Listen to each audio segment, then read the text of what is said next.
So let's talk about a new kind of conflict, one where the battlefield isn't land or sea or air, but the human mind itself.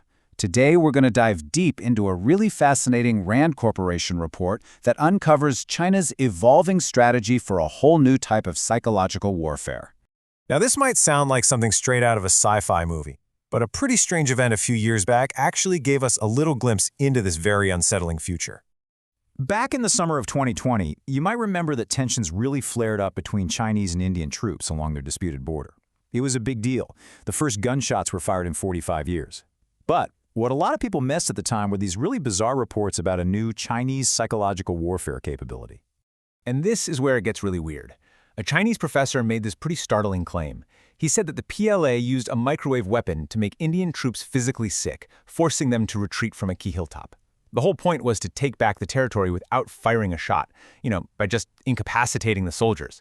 Now, the Indian military said these claims were baseless, but whether it happened exactly like that or not, the story itself tells you something important about a new way of thinking about conflict.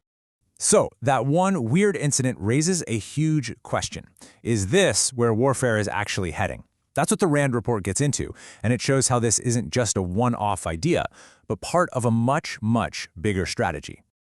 All right, so the core idea here, the big concept that the PLA is getting really obsessed with, is what they call the cognitive domain.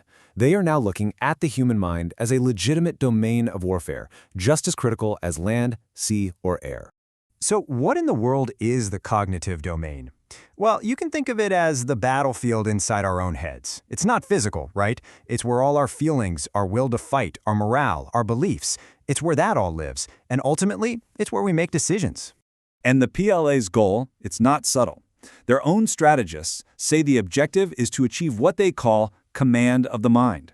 They want to get inside an adversary's head and influence or even control how they think and make decisions, ideally before a real fight even starts. So why the big focus on the mind all of a sudden? Well, their logic goes like this.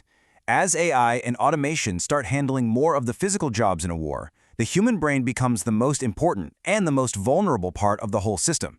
In some future high-speed conflict, swaying one commander's decision or just breaking a unit's morale could be way more effective than blowing up a tank.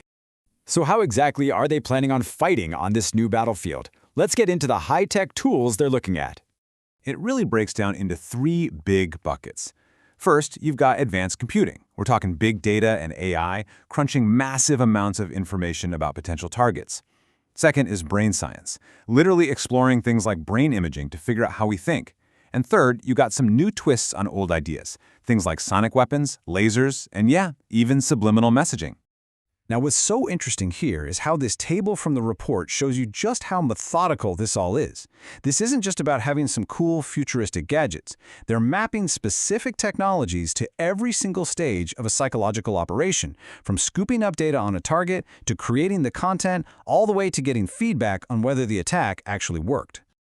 And that systematic approach you just saw, well, it's all part of a very clear step-by-step playbook they're developing for these high-tech psyops. And this process is incredibly methodical. Step 1, use big data to hoover up everything you can about your target. Step 2, use all that data to create the perfect piece of content. Maybe it's a deep fake video, maybe it's some kind of propaganda. Step 3, send it out. Step 4, the target sees it and processes it. And then, and this is the kicker, step 5, use tools, maybe even brain imaging analysis to get feedback on what effect it had. Then you take that feedback and you do it all over again, making it better each time. It's a constant, data-driven loop. And this table? This really brings it all home. It shows you the why behind all this. You can see how they envision specific tools being used for specific goals. For example, manipulated content like deepfakes. That's primarily to mess with the leader's ability to make good decisions. Those non-lethal weapons, that's for breaking a soldier's will to fight. It's a very targeted approach. Okay, so what does this all add up to? Where is this all heading? The Rand report lays out 3 possible futures, and they range from, okay, we can handle this, to something deeply, deeply unsettling. So, the first possible future is that, China gets really good at this information manipulation stuff, but other countries like the U.S. figure out how to counter it. Things escalate for sure, but it's a manageable threat. Now, the second future, This one is much, much more dangerous. This is the world where China, using all its data and cognitive models, comes to believe it can actually predict and shape what its enemies are going to do. Think about that. If they believe they've removed the unpredictable human element from war, it could lead to this incredible overconfidence. And that kind of overconfidence is how you get catastrophic miscalculations, where a country starts a war it can't control because it thought it had a guaranteed win. And then there's the third possibility, which is basically that the whole thing is a bust. Maybe the technology is just too hard, maybe the theories don't actually work in the real world. In this future, China's psychological warfare game stays pretty much where it is today. So here's the crucial takeaway. The single most dangerous outcome here isn't necessarily that China builds some perfect mind control ray gun. It's the risk of misplaced overconfidence. As the report concludes, whether any of this tech is actually possible might not even be the most important question.